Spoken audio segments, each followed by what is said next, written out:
Have you read Revelation 11? We are waiting for the seventh trumpet to sound. John is asked to measure the temple of God and the altar and those who worship in it. Then we are introduced to the two witnesses who prophesy for 1,260 days. There are some hard things in Revelation, some things we don't understand fully, some things that we have multiple interpretations for.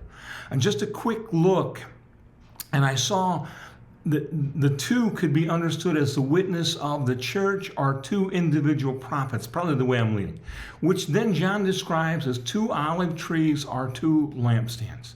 John then goes on to tell us that their dead bodies will lie in the street while the world rejoices at their death. What John tells us can be imagined in our own minds, at least to some extent.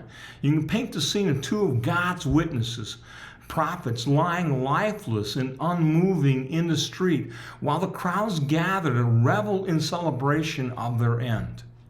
An international holiday is breaking out over the spreading news of their death. And then God replaces their joy with fear. Revelation 11:11. But after 3.5 days, the breath of life from God entered them, and they stood on their feet.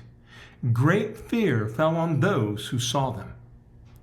A resurrection of the once dead bodies now takes place.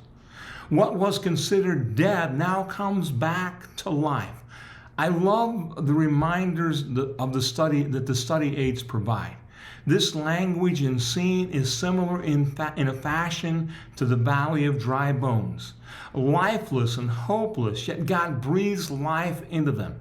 As we read both this story and the valley of dry bones from Ezekiel 37, we see the impossible happen. We see what only God can do, and we stand amazed at His power.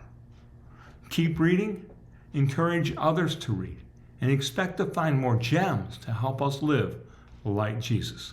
Thank you.